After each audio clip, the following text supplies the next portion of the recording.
ஒரு பெரிய நினைவு மண்டபம். அதுக்கு முன்னாடி ஒரு அப்பாவும் பிள்ளையும் நின்றுகிட்டு இருக்கிறாங்க. அந்த வழியாக போகிறவங்க வர்றவங்கெல்லாம் அந்த இடத்துல நின்று அது என்ன மண்டபம் அப்படின்னு விசாரிக்க ஆரம்பித்தாங்க.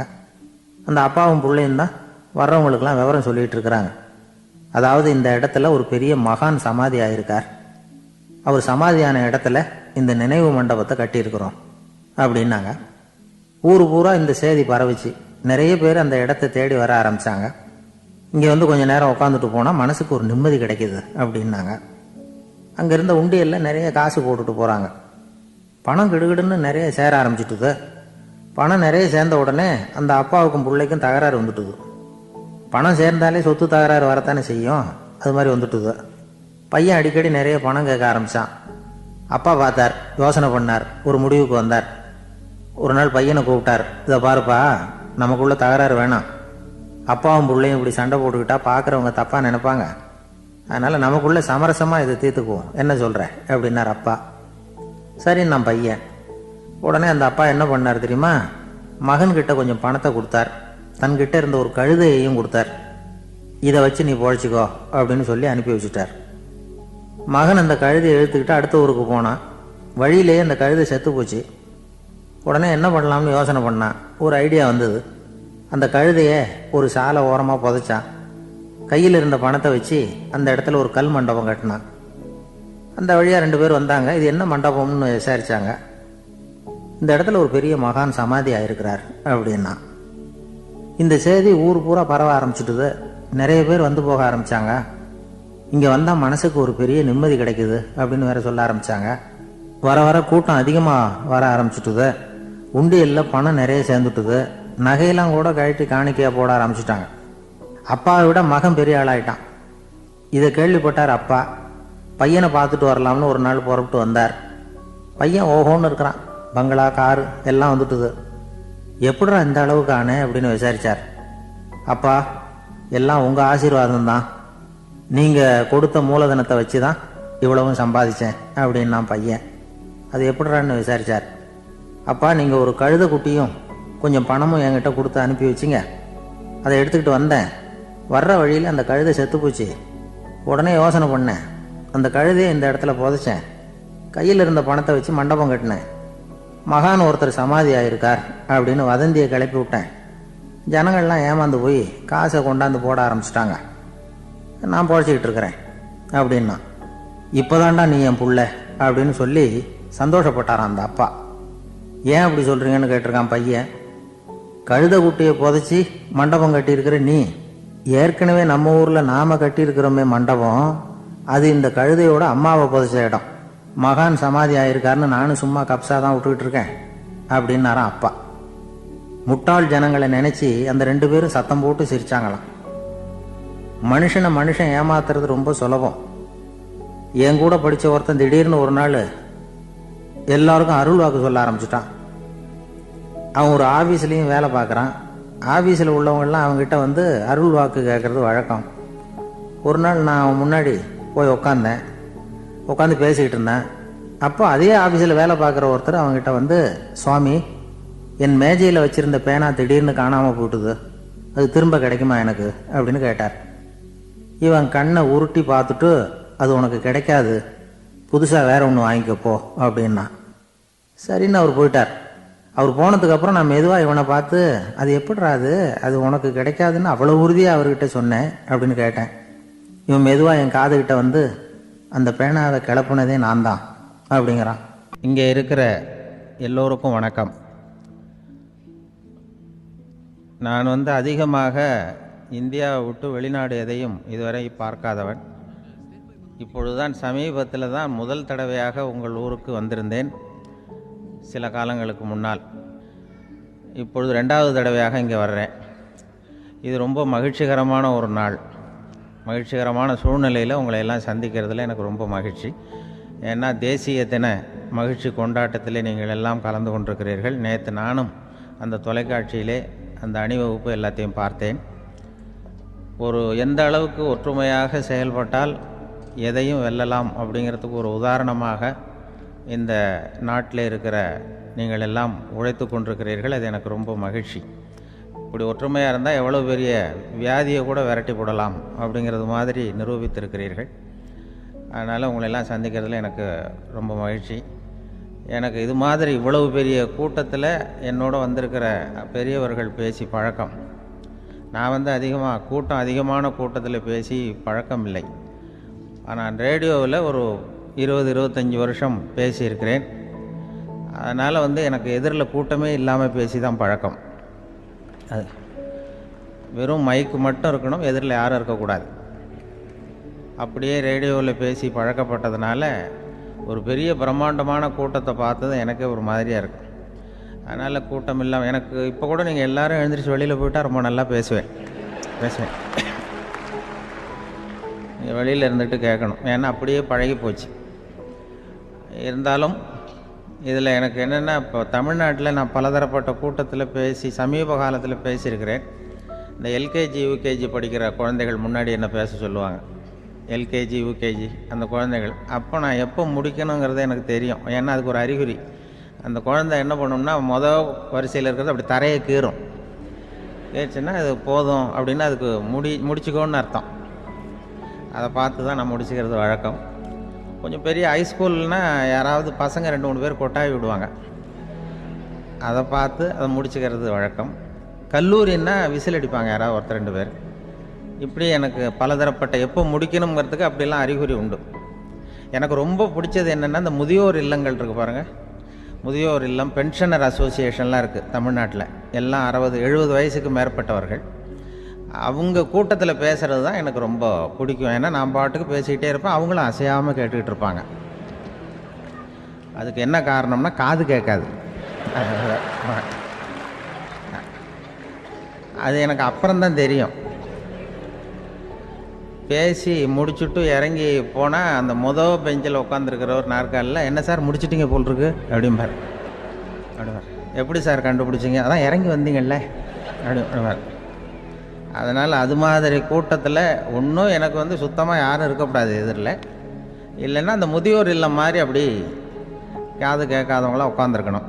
இங்கே அப்படி இல்லை, எல்லாம் ரொம்ப விழிப்போடு இருக்குங்க, காதை திறந்து வச்சுக்கிட்டு. அது மாதிரி என்ன போன்ற ஆட்களுக்கு கொஞ்சம் இது பேசுகிறதும் என்ன, சில பேருக்கு என்னென்னா பேச்சு மைக்கை பார்த்ததும் எனக்கு எப்போ நேரங்காலம் தெரியாது, முடிக்கிறதுக்கு தெரியாது. அப்படியும் உண்டு பேச்சாளர்கள் பல ரகம். நான் கூட இப்போ ஒரு ஏற்பாடு பண்ணியிருக்கிறேன். என்னுடைய நண்பர் சுபாஷ்னு ஒருத்தர் வந்திருக்கார். அவர்கிட்ட சொல்லியிருக்கேன், நான் எப்போ முடிக்கணும்னு தோணுதோ அப்போ லேசாக தலையை சொறி நான் முடிச்சுக்கிறேன். என்ன கடிகாரமும் கிடையாது, ஒன்றும் கிடையாது. நான் எப்போ ஆரம்பிக்கிறேன் எப்போ முடிக்கிறேன்னு தெரியாதுன்னு சொன்னேன். இதே மாதிரி கும்பகோணத்தில் சமீபத்தில் ஒரு கூட்டத்துக்கு போகும்பொழுது அந்த ஏற்பாட்டாளரை உட்கார வச்சு, நீ முடிக்கணும்னு தோன்றப்ப தலையை சொரியா நான் புரிஞ்சுக்கிறேன்னு சொல்லிவிட்டு, பெரியோர்களே தாய்மார்களேன்னதும் உடனே தலையை சொன்னாங்க. என்னையா அது உள்ளேன்னா, இல்லை இது தலை அரிக்குது அதனால் சொல்லிடுறேன், நீ அது வேறு மாதிரியாக சொல்லுவேன்னு சொன்னார். அப்படி ஒருத்தர் ஏற்பாடு பண்ணி உட்கார வச்சுருக்கேன் எதிரில். அவர் இன்னும் தலைக்கு கையை கொண்டு போகல, இந்த முதல் வரிசையில் உட்கார வச்சுருக்கிறேன். ஏன்னா இந்த பேசுகிறவங்களுக்கு அந்த கூட்டம் பார்த்துட்டா முடிக்கிறது எப்போ முடிக்கிறது என்ன ஏதுன்னு தெரியாது. அது ஒரு பேச்சாளர் அவர் பாட்டு பேசிகிட்டே இருந்தாராம், ரொம்ப நேரம் பேசிகிட்டு இருந்திருக்கார். பேசிகிட்டு இருந்தால் ஒன்றும் புரியல, நேரங்காலம் தெரியல. அவருக்கே தோணி ஒரு கட்டத்தில் அந்த பேசுகிறவருக்கு, ஐயா மன்னிச்சுக்கோங்க, நான் ரொம்ப நேரம் பேசிட்டேன் போல் இருக்கு, எவ்வளோ நேரம் பேசினேன்னு எனக்கே ஞாபகம் இல்லை, இந்த கை கடிகாரத்தை கூட பார்க்க மறந்துட்டேன், என்னை மன்னிச்சுக்கோங்க அப்படின்னாராம். அப்போ கோபமாக ஒருத்தர் எழுந்திரிச்சு, ஏன்யா கடிகாரத்தை தான் மறந்தேன், பின்னாடி மாட்டிருக்கிற கேலண்டரையாவது பார்க்கக்கூடாதா அப்படின்னாரான். அப்போ தான் தெரியுது அவன் வாரக்கணக்கில் பேசிக்கிட்டு இருந்திருக்கான். போன வெள்ளிக்கிழமை ஆரம்பித்து இந்த சனிக்கிழமை முடிக்கிறது மாதிரி அப்படி ஆகிடும். ஏன்னா கடிகாரமும் கிடையாது. அது மாதிரி பேசுகிற பேச்சு ஆனால் பேசுனா என்ன சொல்லுவாங்கன்னா, எந்த பேச்சை கேட்டாலும் ஒரு தன்னம்பிக்கை வரணுமா கேட்குறவங்களுக்கு, அதுதான் நல்ல பேச்சு அப்படின்னு சொல்லுவாங்க. கேட்குறவங்களுக்கு ஒரு தன்னம்பிக்கை, வாழ்க்கையில் ஒரு பிடிப்பு வரணும், தன்னம்பிக்கை வரணும். அப்படிப்பட்ட எண்ணத்தில் தான் அவங்கெல்லாம் நல்ல கருத்துக்களை சொல்ல வந்திருக்கிறாங்க. அது என்னென்னா, ஒரு ஒரு ஒரு ஒரு இளைஞன் எங்கெங்கேயோ வேலை தேடி இருக்கான், வேலையே கிடைக்கல. உடனே ஒரு தண்டவாளத்தில் போய் தற்கொலை பண்ணி ஒன்று தண்டவாளத்தில் தலையை வச்சு படுத்துட்டானான்.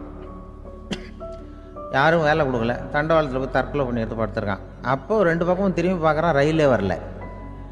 என்ன தற்கொலை பண்ணால் கூட ரயில் வர மாட்டேங்குது அப்படின்னு சொல்லிட்டு பார்த்துருக்கேன். அப்போ யாரோ ஒருத்தர் பேசிகிட்டு இருக்கார், ஒரு திடலில் கூட்டம், பெரியவர் பேசிகிட்டு இருக்கார். நம்ம அந்த பெரியவர் போய் கொஞ்ச நேரம் அந்த கூட்டத்தையாவது கேட்டுட்டு வருவோம், நீ ரயில் வர்ற பாட்டை காணும், அப்புறம் வந்து தலையை வச்சு படுத்துக்குவோம் அப்படி நேராக அந்த கூட்டத்துக்கு போனால் ஒரு திடலில் ஒரு பெரிய மனுஷன் பேசிகிட்டு இருக்கார். தன்னம்பிக்கை, வாழ்க்கையில் வந்து இளைஞர்கள் ரொம்ப தன்னம்பிக்கையோடு இருக்கணும் அப்படி இப்படின்னு பேசிகிட்டு இருக்கார்.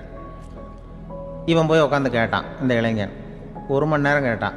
2000 பேர் உட்காந்து கேட்டுக்கிட்டு இருந்தாங்க. உடனே கூட்டம் முடிஞ்சுது. கூட்டம்லாம் கலைஞ்சி போச்சு. அந்த பெரியவர் பேசிக்கிட்டு இருந்தார், அவரை போய் இவன் சந்தித்தான். இளைஞன், ஐயா, நான் வந்து தற்கொலை பண்ணிக்கணுங்கிற எண்ணத்தோடு வந்தேன். தண்டவாளத்தில் தலையை வச்சு படுத்தேன், ரயில் வரல.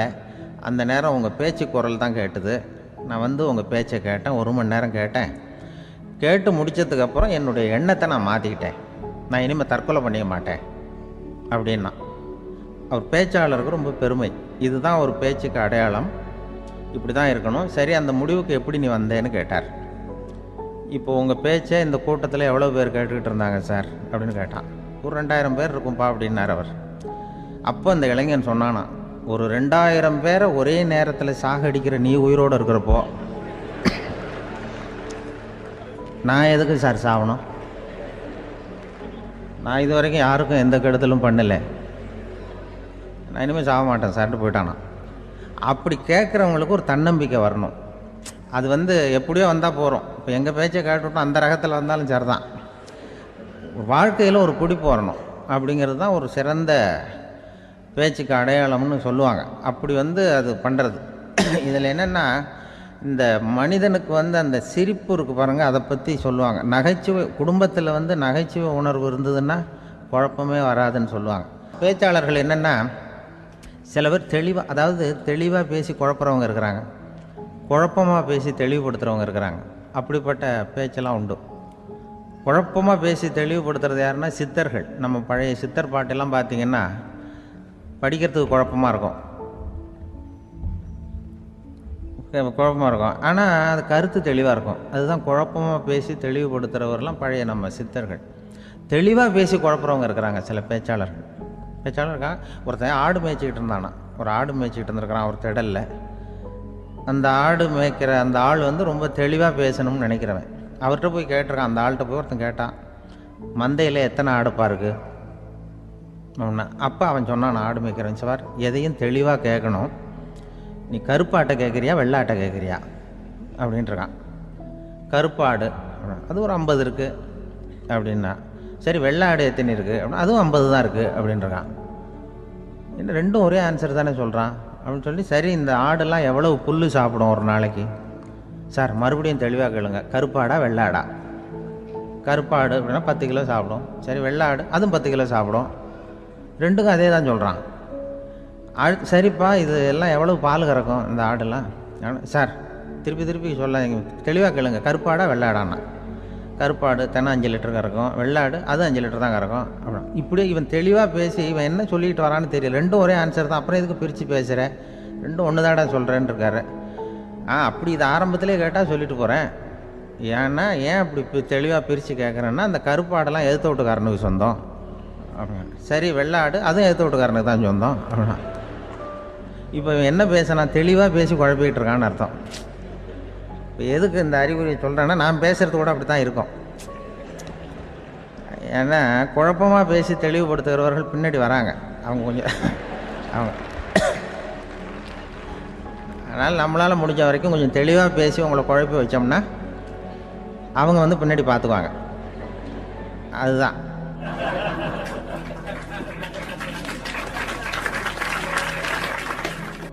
எனக்கு எங்கள் ஊர்லேயே ஒரு பேர், எங்கள் ஊர் நண்பர்கள் கூட இங்கே வந்திருக்கிறாங்க. எங்கள் ஊரில் இருக்கிறவங்க இந்த ஊரில் வேலை பார்க்குறாங்கங்கிறது எங்கள் ஊர் பக்கத்து ஊர் இப்போ தான் தெரியும். வந்த பிறகு நண்பர்கள்லாம் வந்து பார்த்தாங்க. எங்கள் ஊர் பையங்கள்லாம் இங்கே இருக்கிறாங்கங்கிறது எனக்கு இப்போ தான் தெரியும்.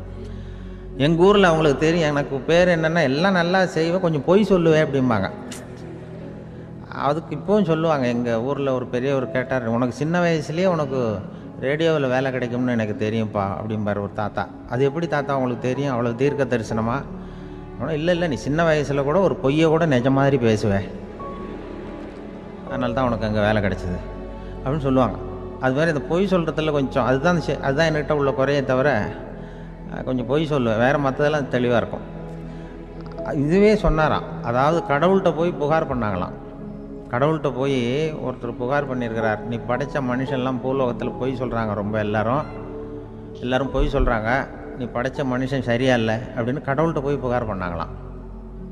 அப்போ கடவுள் சொன்னாராம், என்னை யாரும் ஏமாற்ற முடியாதுப்பா, நான் வந்து அதுக்கு ஒரு ரிமோட் கண்ட்ரோல் மாதிரி ஒன்று வச்சுருக்கேன், இங்கே பாரு, எதிர்த்தாவில் பாரு, என்ன தெரியுது அப்படின்னா பிரம்மாண்டமான செவுரு, அதில் லட்சக்கணக்கான எலக்ட்ரிக் பல்புலாம் சொருவிருக்கு, அதெல்லாம். அப்போ கடவுள் சொன்னாராம், புகார் சொன்னவனை கூப்பிட்டு, இதை பாருப்பா, எலக்ட்ரிக் பல்பு, பூலோகத்தில் நாம் படைத்த மனிதர்கள் யாராவது பொய் சொன்னால் இங்கே விளக்கு எரியும், எந்த ஏரியாவில் எவ்வளவு விளக்கு எரியுது அப்படிங்கிறத பார்த்து நான் கண்டுபிடிச்சிருவேன், நான் படைத்த மனிதர்களை என்னை ஏமாற்ற முடியாது, எவ்வளவு பேர் எங்கே பொய் சொல்கிறாங்கிறது இந்த விளக்கை பார்த்து கண்டுபிடிச்சிருவேன் நான் கடவுள். இப்படி சொல்லிகிட்டு இருக்கும்பொழுது எல்லா விளக்கம் எரிஞ்சுதான். அப்போ புகார் பண்ணவங்க கேட்டிருக்கான், இது ஏதாவது ஒயரிங்கில் கோளாறாக இருக்குமா சார், இது ஏன் இப்படி எல்லாம் எரியுது அப்படிங்கிறப்ப கடவுள் சொன்னாராம், இல்லை இப்போ இப்போ வந்து சிங்கப்பூரில் தென்கட்சி சுவாமிநாதன் பேசிக்கிட்டு இருக்காரு, இன்னும் ஒரு 15-20 நிமிஷத்தில் சரியாக போடும் அப்படின்னாராம்.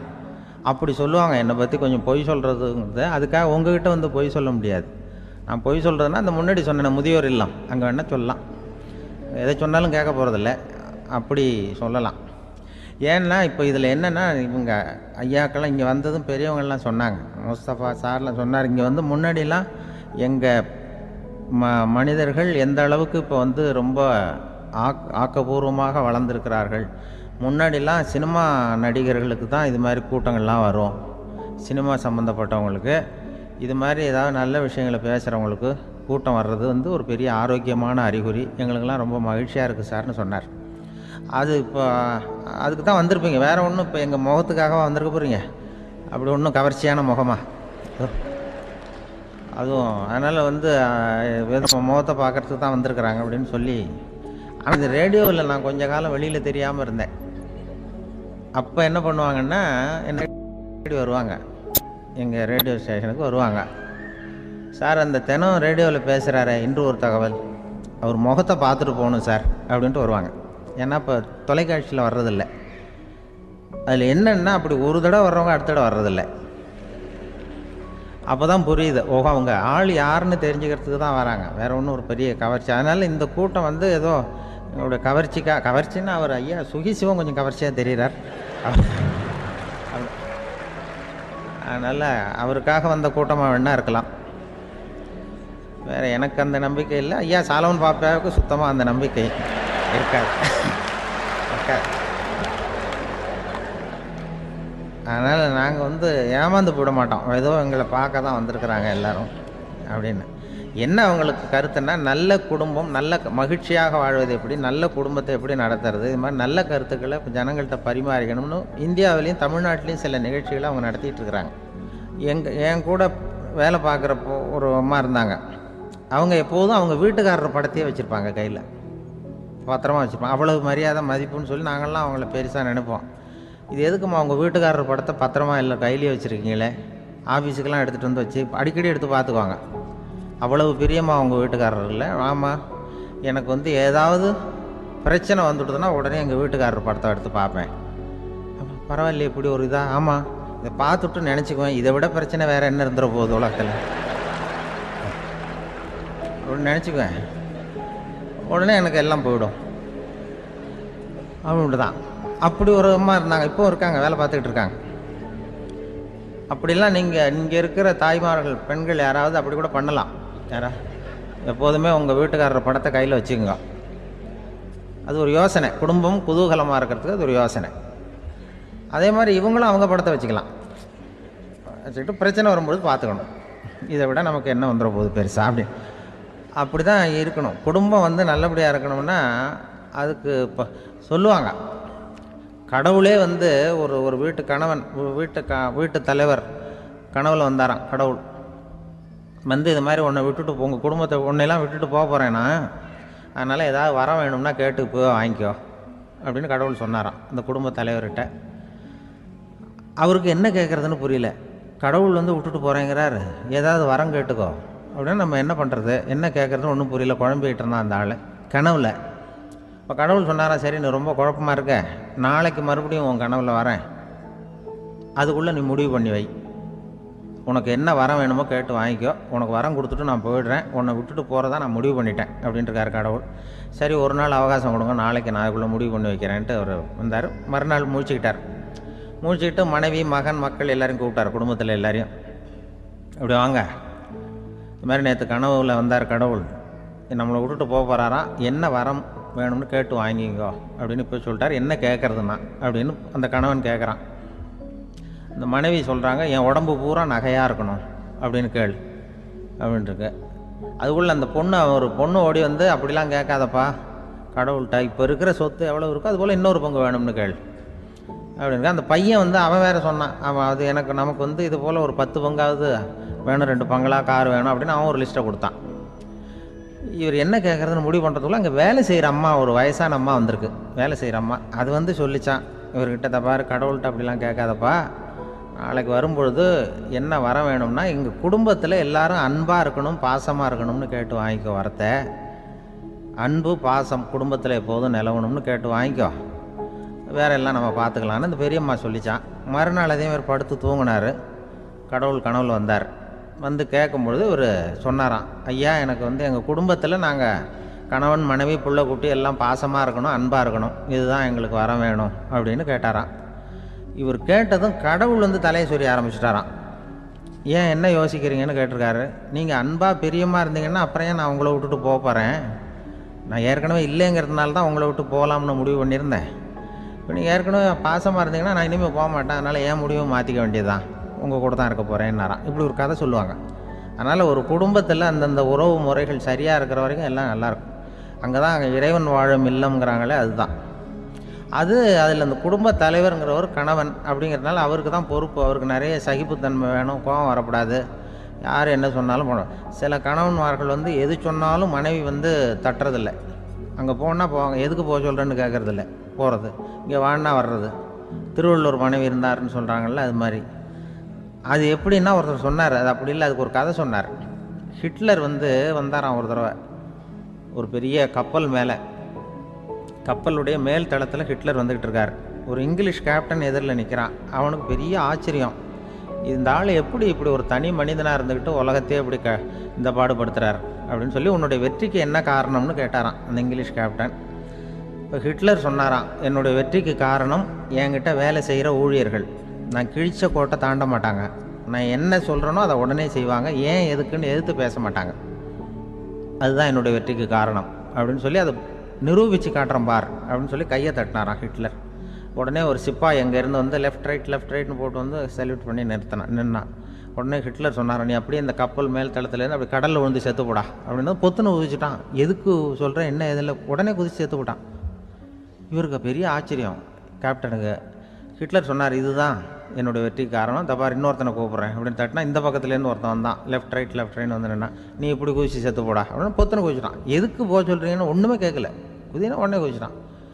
அப்போ ஹிட்லர் சொன்னார், இதே மாதிரி என்னுடைய ஒவ்வொரு ஊழியர்களும் இருக்கிறாங்க, நானும் ஊழியர்களை இழக்கிறதுக்கு தயாராக இல்லை, தப்பார் தயாராக இருப்பேன் எப்போதும், தப்பார் இன்னொருத்தரம் தட்டுறேன்னு இன்னொருத்தர் வந்தார். எதிர்த்தாப்புலேருந்து ஒருத்தன் லெஃப்ட் ரைட் சல்யூட் அடித்தான். நீயும் குதிச்சு செத்து போடான்ருக்கார் ஹிட்லர். இவனால் பொறுக்க முடியல, இந்த இங்கிலீஷ் கேப்டன் அனாவசியமாக ஒவ்வொருத்தனாக குதிச்சு விட்றானேன்னு சொல்லி ஓடி போய் அவனை குதிச்சிட்டான். குதிக்கிறதுக்கு முன்னாடி பிடிச்சி தனியாக எடுத்துகிட்டு போட்டான். தனியாக எடுத்துகிட்டு போய் அந்த சிப்பாய்கிட்ட கேட்டாரான் அந்த இங்கிலீஷ் கேப்டன், ஏன்ப்பா அந்த ஆள் குதிக்க சொல்கிறான்னா நீ ஏன் எதுக்குன்னு கேட்குறது இல்லையா, உடனே குதித்து செத்து போகிறீங்களே, இதெல்லாம் என்ன அநியாயம் அப்படின்ட்டுருக்கான் அந்த இங்கிலீஷ் கேப்டன் கையை பிடிச்சிக்கிட்டு. உடனே அந்த சிப்பாய்க்கு கோவம் வந்துட்டு தான், உடையா கையை, இவன்ட்ட வேலை பார்க்குறத விட உழுந்து செத்து போகலான்னு நான் குதிக்கிறான், என்ன அனாவசியமாக எதுக்கியா இருக்க சொல்கிறேன் அப்படின்னு சொல்லி குதிச்சுட்டானா. அதனால் இந்த உடனே சொல்கிறத செய்கிறாங்க பாருங்கள், அவங்கள நம்பக்கூடாது. கணவன்மார்களுக்கு ஒரு எச்சரிக்கை, சொல்கிறத உடனே செஞ்சுருவாங்க மனைவி, நீ அங்கே போனால் போவாங்க வரணும் அந்த ஹிட்லர் மாதிரி நினைக்கிறாங்கன்னு அர்த்தம். இதுகிட்ட பேசிக்கிட்டு இருக்கிறத விட சொல்கிறத செஞ்சுட்டு போடுவோமே, அப்படி சமாளிக்கிற கணவன்மார்கள் உண்டு. குடும்பத்தில் வந்து அப்படிலாம் இருந்து சமாளிக்கிறாங்க. குடும்பத்தில் ஒருத்தர் அனுசரிப்பு தன்மைங்கிறது ரொம்ப அவசியம். கணவன் மனைவின்னா அனுசரித்து போகணும்னு சொல்லுவாங்க. அதாவது ஒரு கணவன் அதுக்காக தான் அந்த காலத்துலலாம் ஒரு வீட்டுக்கு வந்து மாப்பிள்ளை தேடுறதுங்கிறது ஒரு பெரிய குடும்பத்தை நிர்வகிக்கிற அளவுக்கு ஒரு கணவனாக வரக்கூடிய எப்படி இருக்கணும் அப்படின்னா, அந்த காலத்தில் புலி வேட்டைக்கு போகணும். ஒரு பொண்ணுக்கு மாப்பிள்ளை தேடுறதுன்னா நம்ம தமிழ் பழக்கம் என்னென்னா, காட்டுக்கு போய் ஒரு புலியை வேட்டையாடிட்டு வரணும். அந்த புலி பல்லு அல்லது நகத்தை கொண்டுட்டு வரணும் அந்த இளைஞன். அதை வந்து வீட்டில் கொடுப்பான். அதை தான் கட்டி அதை வந்து இதாக கட்டுவாங்க, மாலையாக போடுவாங்க, தாலியாக கட்டுவாங்க. அதாவது வீரம் இருக்கா பையனுக்குன்னு பார்ப்பாங்க. ஒரு பொண்ணு வேணும்னா நீ முதல்ல வீட்டுக்கு பொண்ணு கேட்க போகக்கூடாது, காட்டுக்கு போகணும், போய் புளியை கொண்டு வா, அதுக்கப்புறம் தான் உனக்கு பொண்ணு அப்படின்னு சொல்லுவாங்க. இப்போவெல்லாம் ஏன் போகிறது இல்லைன்னா, இப்போலாம் ஒருத்தனை வந்து காட்டுக்கு போய் புலிப்பல் கொண்டு வரனா புலி தான் மாப்பிள்ளையாக வரும். அதனால தான் இப்போ போகிறதில்ல யாரும் காட்டுக்கு. அப்போ வந்து பெண்களும் வந்து ரொம்ப வீரமாக இருந்தாங்க. பெண்கள் மூலம் அந்த காலத்தில் எப்படின்னா, முறத்தாலேயே புலியை துரத்துவாங்களாம். நம்ம பழைய பாட்டிலெல்லாம் பார்த்துருப்பீங்க, முறத்தால் புலியை விரட்டினாங்கன்னு வரும் பழைய பாட்டு. ஒரு அந்த அளவுக்கு பெண்களுக்கு வீரம். இப்போ கல்யாணம் ஆகி இந்த காலத்தில் ஒரு கணவனை வந்து விரட்டிட்டு வந்தாங்களாம் முறத்தை எடுத்துக்கிட்டு. ஒரு மனைவி, அவன் பயந்துட்டு வெளில ஓடி வரான், பின்னாடி முறத்தை எடுத்துகிட்டு அந்த அம்மா ஓடி வருது. இவனை தனியாக பிடிச்சி கொண்டு போய், என்னப்பா இந்த மனைவிட்டு இப்படி பயந்து ஓடி வரையே, முறத்தால் துரத்துறா இப்படி வரையே அப்படின்னு தான். அவன் அப்படியே தடுமாறிக்கிட்டு, அதெல்லாம் ஒன்றும் இல்லை, அவன் என்னை புலியாக நினைக்கிறா அப்படின்னு ஒரு பெருமையாக சொல்லிட்டானான். அந்த காலத்தில் புலியை தான் முறத்தால் விரட்டினாங்க, இப்போ புருஷனை விரட்டுறாங்க அப்படின்னு சொல்லி. அப்படி அந்த காலத்தில் வந்து கணவனுக்கு ஒரு குடும்பத்தை நிர்வகிக்கிற திறமை இருக்கா, உடல் வலிமை தான் முக்கியம். இப்போ கூட மதுரை பக்கத்தில் ஐயாவுக்கு தெரியும், அந்த இளவட்டக்கல்லுன்னு ஒரு ஊர். இப்போ ஊருக்கு ஊர் எல்லையில் கிடக்கும். ஊர் எல்லையில் ஒரு பெரிய கல் கிடக்கும். அந்த ஊருக்கு பொண்ணு கேட்க போகிறவங்க அந்த கல்லை தலைக்கு மேலே தூக்கி காட்டணும். அப்படியே தூக்கி தலைக்கு மேலே வசதி கீழே போடணும். அந்த வலு இருந்தால் தான் நீங்கள் அந்த ஊருக்குள்ளேயே போகலாம், பொண்ணு கேட்கறதுக்கு போகலாம். இல்லைன்னா நீ திரும்பி போக வேண்டியதான். அந்த வலிமை இருக்கா மாப்பிள்ளைன்னு பார்க்குறாங்க. இளவட்டக்கல்லுன்னு பேர். அப்போ என்ன பண்ணாங்கன்னா, ஒரு 1000 வருஷத்துக்கு முன்னாடி அந்த கல்லை தலைக்கு மேலே தூக்கி கீழே போடுவாங்களாம். ஒரு 500 வருஷத்துக்கு முன்னாடி அப்படி கொஞ்சம் தூரம் இடுப்பு அளவுக்கு தூக்கி கீழே போட்டுக்கிட்டு இருந்துருக்குறாங்க. அதுக்கப்புறம் ஒரு 100 வருஷத்துக்கு முன்னாடியெல்லாம் அப்படி முழங்கால அளவுக்கு அப்படி தூக்கி போட்டால் போகிறோம்னு வச்சுருந்தாங்களாம். இப்போ நான் அந்த ஊருக்கு என் கூட பழனிசாமின்னு ஒருத்தர் இருக்கார். அவர் போய், உனக்கு எப்படிப்பா இந்த ஊரில் கல்யாணம் ஆச்சு அப்படின்னா, இப்போலாம் நாங்கள் தொட்டு கும்பிட்டா போகிறோம், அதை அசைக்கிறது கூட இல்லை. அப்படி ஆகிட்டுது. ஒரு குடும்பத்தை கணவனாக வரப்போகிறவனுக்கான தகுதி அந்த காலத்தில் அப்படி இருந்துதான். அப்படி வந்து இப்போ கணவன் வந்து தேர்ந்தெடுக்கிறது, குடும்பத் தலைவனை தேர்ந்தெடுக்கிறது ஒரு பெரிய காரியம்.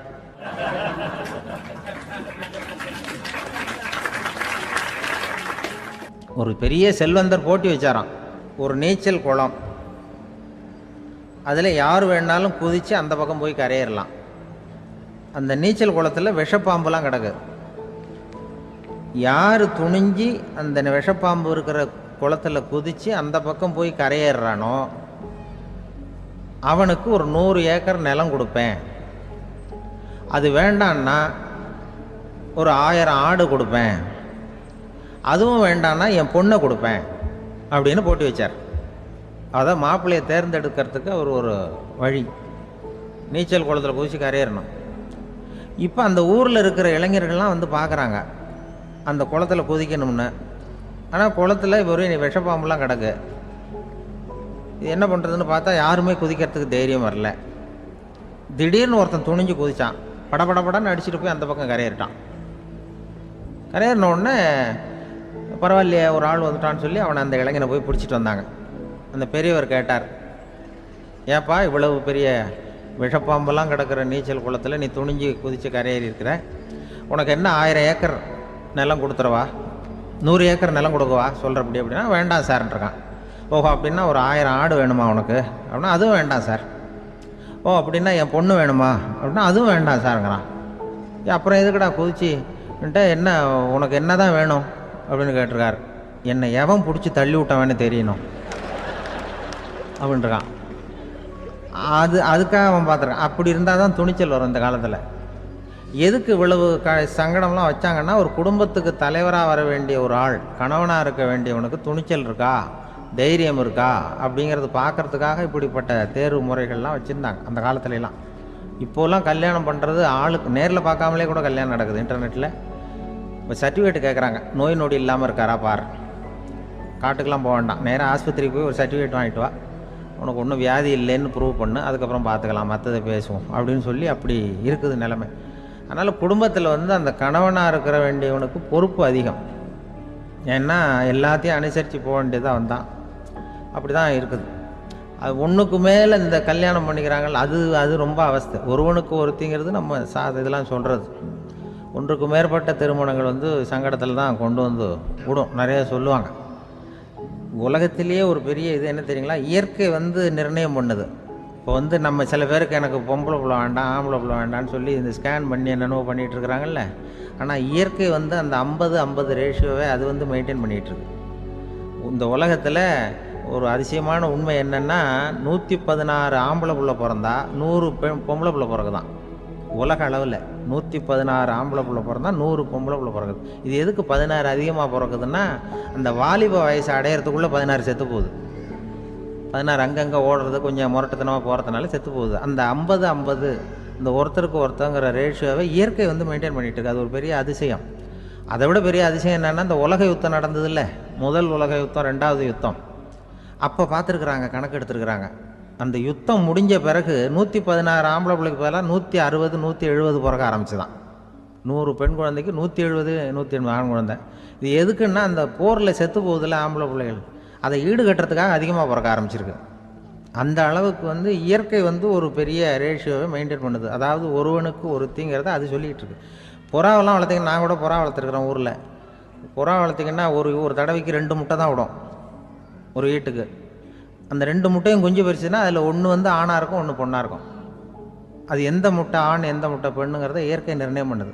அதை நம்ம மாற்றவே முடியாது. ரெண்டையும் அந்த பெண்ணாவோ ரெண்டையும் ஆணாவோ மாற்ற முடியாது நம்ம. அதனால் அந்த இயற்கையை புரிஞ்சுக்கிட்டு நாம் நடந்துக்கணும். அதனால தான் ஒரு கணவன் ஒரு மனைவி, அதான் ஒருத்தருக்கு ஒருத்தங்கிறது. ஒன்றுக்கு மேலேனா சங்கடம் தான். ஒரு பஸ்ஸில் ரெண்டு பெண்கள் வந்துக்கிட்டு இருந்தாங்களாம். பஸ்ஸு பிரயாணம். 2 பெண்கள் பக்கத்து பக்கத்தில் உட்காந்துருக்காங்க. அந்த கண்டக்டரை கூப்பிட்ருக்காங்க, இங்கே வாயா அப்படின்னு அந்த ஒரு அம்மா கூப்பிட்ருக்கு. என்னம்மா அப்படின்ட்டுருக்கார். இந்த ஜன்னலை திறந்து விட்டு போ அப்படின்னு. சரின்னு பக்கத்தில் இருந்த ஜன்னலை திறந்து விட்டு அவர் போயிட்டார். பக்கத்தில் இருந்தம்மா உடனே இங்கே வாயா மறுபடியும் வாயான்னு கூப்பிட்ருக்கு. என்ன இந்த ஜன்னலை மூடி விட்டு போ அப்படின்ட்டுருக்கு. மூடி விட்டு போனார். மறுபடியும் அந்த முன்னாடி கூப்பிட்டது வாமா வாயான்னு மறுபடியும் கண்டக்டரை கூப்பிட்டு, என்ன இந்த பார், இந்த ஜன்னலை நீ மூடி வச்சின்னா நான் மூச்சு திணறி செத்து போடுவேன். அப்புறம் உடனே பக்கத்தில் இருந்தம்மா தபாரியா அந்த அம்மா பேச்சை கேட்டுட்டு நீ திறந்து வச்சின்னா நான் குளிர் தாங்காமல் செத்து போடுவேன் அப்படின்ட்டு அவர் தலையை பிச்சுக்கிறார் கண்டக்டர். என்னடா பெரிய ரொம்ப போச்சேன்னு, கொஞ்சம் தூரம் பிரயாணம், இதில் கூட அட்ஜஸ்ட் பண்ணி போகக்கூடாதா அப்படின்னு. அப்போ அந்த பஸ்ஸில் பின்னாடி ஒருத்தன் கடைசி சீட்டில் வெயில் தாங்காமல் சட்டையெல்லாம் கட்டி போட்டுட்டு ஒரு கிராமத்து ஆள் பீடி குடிச்சிட்டு வரான். அவர் கூப்பிட்ருக்கான் அந்த ஆள், அந்த கண்டக்டர் இங்கே வாயா அங்கே என்ன தகராறு அப்படின்னு. அந்த எதிர்த்து வீட்டுக்காரன் வந்தானே முன்னாடி பஞ்சாயத்துக்கு, அது மாதிரி கண்டக்டர் இங்கே வாயா, அவன் ஏன் நீ என்ன சொல்ல போகிற அப்படின்ட்டு வந்திருக்கான். சட்டையெல்லாம் கட்டி போட்டு பீடி குடிக்கிறான். பீடி புகையை ஊதிவிட்டு அங்கே என்ன தகராறு அப்படின்னு கேட்டிருக்கான். ஒன்றும் இல்லையா, அந்த அம்மா ஜன்னலை திறந்தா செத்து போவேங்கிறது, இந்த அம்மா ஜன்னலை மூடுனா செத்து போவேங்கிறது, நான் என்னையா பண்ணுறது ஒரு ஆள், இதுக்கு ஏன் கவலைப்படுறேன், நான் சொல்கிறத கேள், நான் தீர்த்து வைக்கிறேன் பிரச்சனையை அப்படின்னு சொல்லிவிட்டு பீடியை எடுத்துக்கிட்டு புகையை ஊதிவிட்டு சொன்னானான்.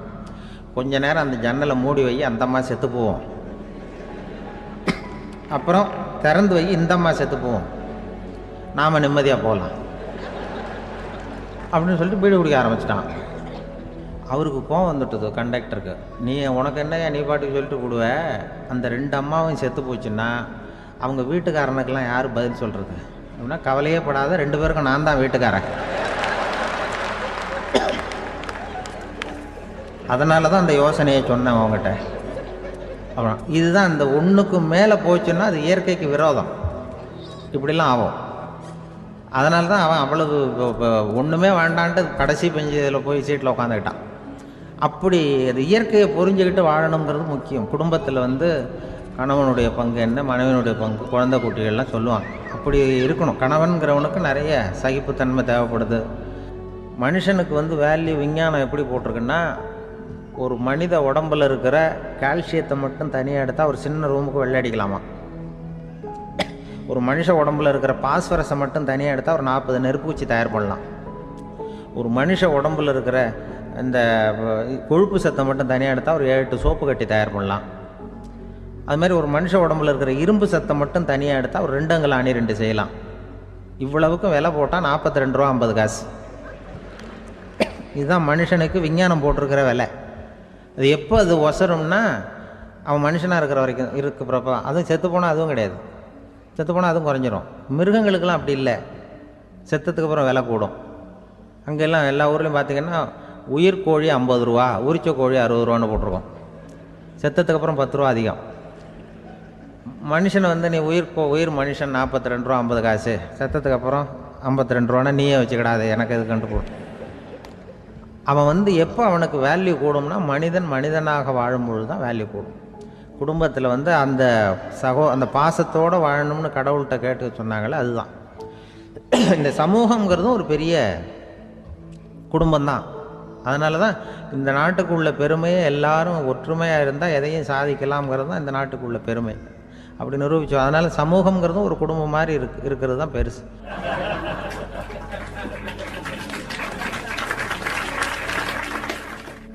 மனித நேயம்ங்கிறத பற்றி சொல்லுவாங்க. மனித நேயம் ஏன்னா ஒரு கணவனாக இருக்கணும், மனைவியாக இருக்கணும்.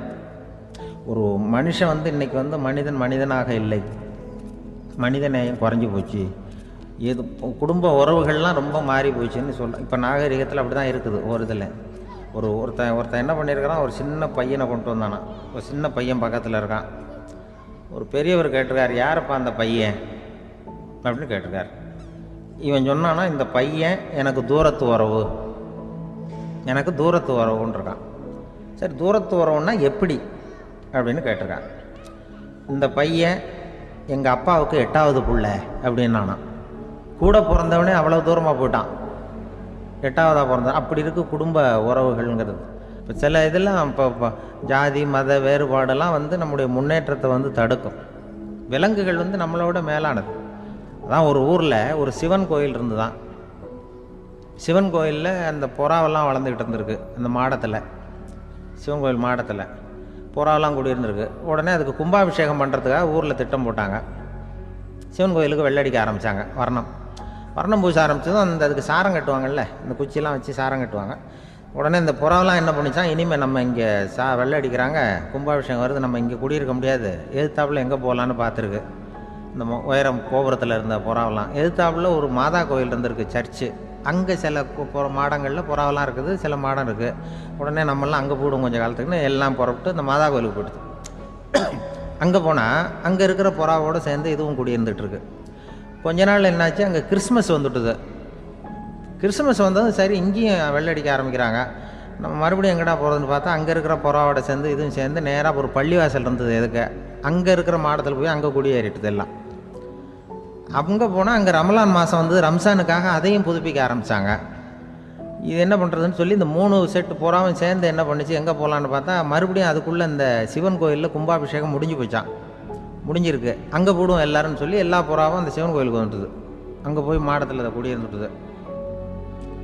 அப்போ திடீர்னு ஒரு நாள் பார்த்தா ஒரே கலவரம் பூமியில் எல்லாம் ஒருத்தன் அருவாளை தூக்கிட்டு நிற்கிறான், குச்சி எடுத்து ஒருத்தனை சுட்டுக்கிறான். ஒரே கலவரம், சத்தம், ஒரே மத கலவரம் வந்துட்டுது ஊரில். அப்போ புறாவெல்லாம் மாடத்தில் இருந்துக்கிட்டு ஒரு குஞ்சு புறா அவங்க அம்மாட்ட கேட்டு தான், இது என்ன, இந்த மனுஷனுக்கு என்னாச்சு, அவன் கத்தியை தூக்கிட்டு நிற்கிறானே அப்படின்னு கேட்டு தான். ஒரு குஞ்சு புறா அவங்க அம்மாட்ட கேட்டு தான், அம்மா புறா. இப்போ அந்த புறா சொல்லித்தான், மனுஷனுக்கு இப்போ மதம் பிடிச்சிருக்கு, அதான் கத்தியை தூக்கிட்டு நிற்கிறான் அப்படின்ட்டுருக்கு. இப்போ நமக்கெல்லாம் பிடிக்கலையே அப்படின்னு தான். அப்போ அந்த புறா சொல்லித்தான், அந்த பாருமா, நாம் வந்து இந்த சிவன் கோயிலில் இருந்தாலும் நமக்கு புறான்னு தான் பேர், இந்த மாதா கோயிலுக்கு போனாலும் நமக்கு புறான்னு தான் பேர், பள்ளிவாசலுக்கு போனாலும் நமக்கு புறான்னு தான் பேர். அந்த மனுஷன் அப்படி இல்லை.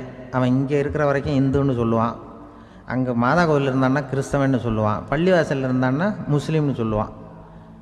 அப்போ குஞ்சு புறா அது என்ன இப்படி பண்ணுறாங்க மனுஷங்க, இப்போ அவங்கள விட நம்ம வசதி போல் இருக்க, நம்ம தேவலாம் போல் இருக்க அப்படின்னு தான் அந்த குஞ்சு புறா. அப்போ அந்த தாய் புறா சொல்லித்தான், உண்மைதான், அதனால தான் நம்ம மேலான இடத்துல இருக்கிறோம், அவன் கீழே நிற்கிறான் இன்னமும் அப்படின்னு சொல்லித்தான். இதுதான் அந்த குடும்பம்ங்கிறது, சமுதாயம்ங்கிறது ஒரு பெரிய குடும்பம். அது இந்த புறாகிட்டேருந்து மனுஷன் கற்றுக்க வேண்டியிருக்கு. அப்படி இருக்குது இன்றைக்கி மனுஷனுடைய நிலைமை. அதை வந்து புரிஞ்சுக்கணும். அப்படி தான் ஒவ்வொரு இதுலேயும் நாம் வந்து நடந்து கொள்ள வேண்டியிருக்குது. மிருகங்கள்கிட்டேருந்து கற்றுக்கிற வாய்ப்பெல்லாம் இருக்குது அப்படி சொல்லுவாங்க. அந்த இதில் வந்து நாம் குடும்பத்தில் வந்து என்னென்னா, இப்போ இந்த பிள்ளைகளை பற்றி சொல்லுவாங்க. இப்போ ராமர் லட்சுமணர் கதை சொல்லுவாங்க. அதாவது ராமரும் பரதனும் பந்து விளையாடிக்கிட்டு இருந்தாங்களாம் சின்ன வயசில் பந்து விளையாடிக்கிட்டு இருந்தாங்களாம். உடனே ராமர் வந்தாராம், வந்து அவங்க அம்மா கோசலை மடியில் சோர்ந்து போய் உட்காந்தாராம். சந்தோஷமாக வந்து உட்காந்துருக்கார். அப்போ அந்த கோசலை அம்மா கேட்டாங்களாம், ஏன்ப்பா அப்படி இவ்வளவு சந்தோஷமாக இருக்கே, என்ன காரணம் அப்படின்னு கேட்டிருக்காரு. அப்படின்னு அந்த அம்மா கேட்டிருக்கு. ராமன் சொன்னான்னா, இது என் தம்பியோட நான் பந்து விளையாண்டுக்கிட்டு இருந்தேன், பரதன். அவன் வந்து ஜெயிச்சுட்டான், நான் தோத்துட்டேன். என்னை வந்து அவன் ஜெயிச்சுட்டான். அவனுடைய வெற்றி வந்து எனக்கு சந்தோஷமாக இருக்குது, தம்பியோட வெற்றி, அதனால் நான் சந்தோஷமாக இருக்கேன்னு சொல்லியிருக்கு. அந்த அம்மாவுக்கு ரொம்ப சந்தோஷம், தம்பி ஜெயிக்கிறாங்கிறத பற்றி அண்ணன் வந்து சந்தோஷப்படுறானே அப்படின்னு. கொஞ்ச நேரத்தில் பரதன் வந்திருக்கான். அவன் சோர்ந்து போய் கலங்கி போய் வந்து அதே அம்மா மடியில் உட்காந்துருக்கான். நீ ஏப்பா, நீ தான் ஜெயிச்சுட்டியாமே, நீ என்னத்துக்கு வருத்தப்பட்டுக்கிட்டு வர அப்படின்னு கேட்டிருக்க அந்த அம்மா. அப்போ பரதன் சொன்னானா, நான் ஜெயிக்கணுங்கிறதுக்காக அண்ணன் விட்டு கொடுத்தாரு, தோத்துட்டாரு, அதனால் எனக்கு வருத்தமாக இருக்குது. உண்மையில் அவர் தான் ஜெயிச்சிருக்க வேண்டியது, எனக்காக விட்டு கொடுத்தாரு, அதனால் நான் வருத்தப்படுறேன்னா. அப்போ அந்த அம்மா சொல்லித்தான், இப்படி தான் தம்பியினுடைய வெற்றி அண்ணனை சந்தோஷப்படுத்துது, அண்ணனுடைய தோல்வி வந்து தம்பியை வருத்தப்பட வைக்குது. இப்படி தான் இருக்கணும், அண்ணன் தம்பின்னா அப்படி தான் குடும்பத்தில் இருக்கணும்னு சொல்லி அந்த அம்மா சொன்னதாக சொல்லுவாங்க ராமாயண கதை. அதே போல் இப்போ இதில் வரும், நபிகள் நாயகத்தினுடைய பேரர்கள், பாத்திமாவனுடைய பிள்ளைகள் 2 பேர், ஹசன் ஹுசைன் 2 பேர் நபிகள் நாயகத்தினுடைய பேரன்மார்கள். அன்னை பாத்திமாவனுடைய குழந்தைகள். ஹசனும் ஹுசைனும் பேசிக்கிறதே இல்லையா கொஞ்ச நாள். இந்த அம்மாவுக்கு அதை பார்க்குறாங்க, ஏதோ அண்ணன் தம்பிக்குள்ளே ஏதோ தகராறு போல் இருக்கு, ஏன் பேசிக்க மாட்டேங்கிறாங்க அப்படின்னு சொல்லி அந்த பிள்ளைகளை கூப்பிட்டு வச்சு அந்த அம்மா புத்தி சொல்லிச்சான். இதை பாருப்பா, நீ வந்து அண்ணன் தம்பிக்குள்ளே இது மாதிரி இருக்கக்கூடாது. உங்கள் பாட்டனார் ஒரு புத்திமதி சொல்லியிருக்காரு, உனக்கு தெரியுமா?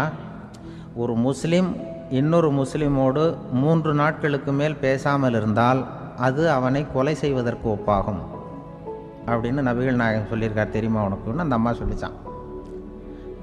அப்போ அந்த தம்பிக்காரர் சொன்னாராம், ஹுசைன் சொல்லியிருக்கார், அதுவும் எனக்கு தெரியும்.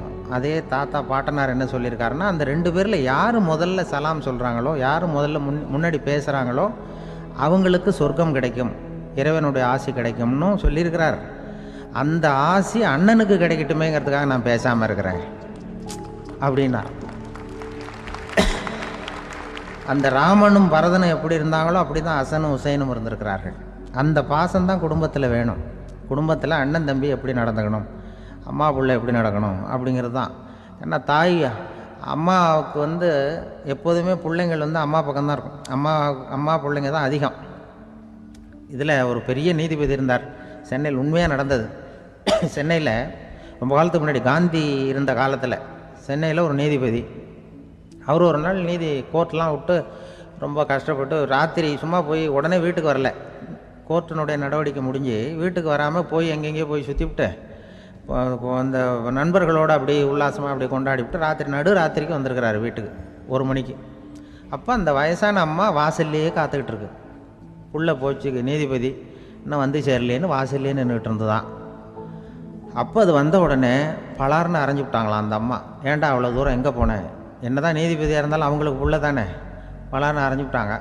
உடனே அவர் கலங்கி போய் அழுதாராம்.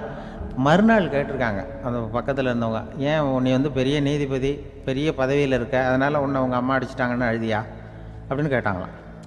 அப்போ அவர் சொன்னாராம் நீதிபதி, இல்லை, நான் வந்து இது மாதிரி எங்கள் அம்மாக்கிட்ட அடிக்கடி அடி வாங்குவேன், எப்போதும் அவங்க அடிக்கிற அடி பலமாக விழும், இப்போ அவங்க அடித்தது எனக்கு வலிக்கவே இல்லை, அந்த அளவுக்கு அவங்களுக்கு வயசாகிட்டுதே, பலம் குறைஞ்சிட்டுதேன்னு நினச்சி அழுதேன் அப்படின்னுக்காரான். அதுதான் புள்ள அம்மா பேரில் உள்ள பாசங்கிறது. இதே போல் நான் சொன்னது மாதிரி முன்னாடி இவர் ஒரு இறைநேச செல்வர் ஒருத்தர் இருந்தார். ஒரு அம்மா வந்து எனக்கு அப்பா தண்ணி கொடுப்பா அப்படின்ட்டு படுக்கையில் இருந்த அம்மா. இவர் ஏதோ படிச்சுக்கிட்டு இருந்தவர், ஒரு சின்ன இளைஞர், உடனே ஓடி போய் ஒரு குவளையில் தண்ணி எடுத்துகிட்டு போய் அம்மாவுக்கு முன்னாடி நிற்கிறார். முன்னா அந்த அம்மா அதுக்குள்ளே தூங்கி போச்சு. இவர் அந்த தண்ணியை வச்சுக்கிட்டு அவர் பாட்டு நிற்கிறார். விடிஞ்சு போச்சு. விடிகிற சமயத்தில் அந்த அம்மா முடிச்சு பார்க்குது, பையன் தண்ணியோட கையில் வச்சுட்டு நிற்கிறார். ஏம்மா, என்னப்பா நீ ராத்திரி பூரா தண்ணியோடு நின்றுட்டு இருக்கிறியா எனக்கா அப்படின்னு. அப்பா அவர் சொன்னாராம், ஆமாம்மா, ராத்திரி தண்ணி தாகமாக இருக்குன்னு கேட்டிங்க, உடனே தண்ணி கொண்டு வந்துட்டேன். ஓடி வந்து பார்க்கும்பொழுது நீங்கள் தூங்கிக்கிட்டு இருந்தீங்க. தூங்கிட்டு இருக்கும்பொழுது உங்களை எழுப்ப வேண்டாம், தூக்கத்தை கெடுக்க வேண்டாம்னு நான் நினச்சேன், அதனால் எழுப்பலை. தூக்கம் முழிக்கிற சமயத்தில் உடனே தாகமாக இருக்கும், தண்ணி குடிக்கணும்னு ஆசைப்படுவீங்க, அதனால் தண்ணியை பக்கத்துலேயே வச்சுக்கிட்டு நிற்கிறேன் அப்படின்னு அந்த இளைஞர் சொன்னாராம். அப்படியே கட்டி பிடிச்சிட்டு நீ பிற்காலத்தில் பெரிய அறிஞராக வருவேன்னு சொல்லி அந்த அம்மா வரணும்னு சொல்லி இறைவனை வேண்டாங்களாம். அவர் தான் இஸ்லாமிய மார்க்கத்தில், தீன் மார்க்கத்தில் பெரிய ஆளானது. அதாவது ஷர்புதீன் யாஹ்யான்னு ஒருத்தர், அவர் பெரிய இஸ்லாமிய பேரறிஞராக வந்தார். இப்படி அம்மா பேரில் பாசமாக உள்ளவங்கள்லாம் இருந்தாங்க நிறைய. அப்படி அந்த குடும்பத்தில் வந்து அந்த பாசம் நேசம் எவ்வளவு இருக்கோ அவ்வளவுக்கு அவர்கள் உயர்வார்கள்ங்கிறது தான் நம்முடைய பெரிய இதெல்லாம் பெரியவங்கள்லாம் சொல்லியிருக்கிறது அதுதான். அதனால தான் அந்த கணவனுடைய பங்கு என்ன, மனைவியினுடைய பங்கு என்ன, பிள்ளைகளுடைய பங்கு என்னங்கிறத பற்றி ரொம்ப விவரமாக சொல்கிறதுக்காக தான் அதை பற்றி நாம் சிந்திக்க வேண்டிய நேரம் இதுங்கிறதுனால தான். இருக்கிற எல்லாருக்கும் வணக்கம். நான் இப்பொழுது தான் முதல் தடவையாக இந்தியாவை விட்டு வெளியில் வந்திருக்கிறேன். அதுவும் உங்கள் ஊருக்கு வந்ததில் ரொம்ப சந்தோஷம், மகிழ்ச்சி. என்னை பற்றி ரொம்ப பெருமையாக பல வார்த்தைகள்லாம் சொன்னார். அவர் அவ்வளவு பெருமையாக சொன்னதற்கு காரணம் அவ்வளவும் நானே அவருக்கு எழுதி கொடுத்தது.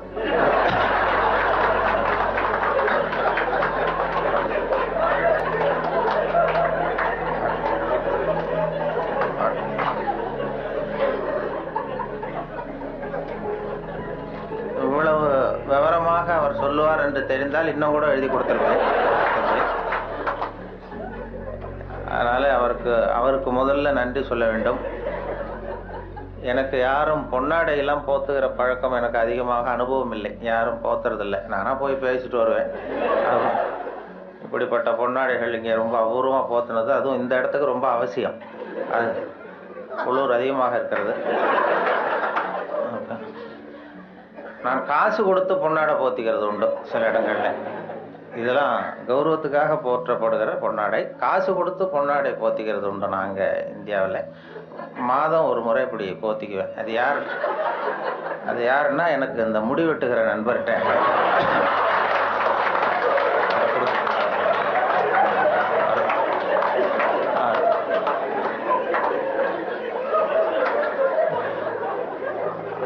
அப்படி போத்தி கொள்வது வழக்கம். அப்படிங்கிறத அவர் புரிந்து கொண்டிருப்பார்னு நினைக்கிறேன். அதுக்கு பிறகு சரி நம்ம இனிமேல் உடம்பு பூரா கடிக்கிறதுக்கு முன்னாடி வந்துடுவோம் இங்கே அப்படின்னு சொல்லி இங்கே வந்துட்டார். இங்கே தான் அவர் கடிபடாமல் இருக்கிறார். அவருடைய சிந்தனை வித்தியாசமாக நான் பார்த்து அவருடைய புஸ்தகத்தை எப்பொழுதுமே இது மாதிரி புத்தகம் வெளியிடுன்னா அவங்க வெளியிடுற புஸ்தகத்தை பரீட்சைக்கு படிக்கிறது மாதிரி படிக்கிறது. அப்போ தான் அதை பற்றி விவரமாக தெரியும்னு சொல்லி படித்து வச்சுக்குவேன். அவர் புத்தகம் அது மாதிரி ஆரம்பத்தில் சொன்னது மாதிரி செய்திகளை கவிதையாக்கி இருக்கிறார்னு சொன்னாங்களே, அது செய்திகளை கூட கவிதையாக்கலை. செய்திகள் ஏற்படுத்தின உணர்வுகளை அவர் கவிதையாக்கியிருக்கிறார். செய்தி அப்படியே கவிதையாக்கிப்பில்ல. இப்போ அது மாதிரி இப்போது ஒரு இதில் எங்கேயோ ஒரு இடத்துல பவுன் கிடைக்கிது, பூமியில் காங்கோவிலேயே எங்கேயோ பொண்ணு கிடைக்கிதுன்னு மனிதர்கள் சல்லடை போட்டு அலசுகிறார்கள்னு ஒரு செய்தி.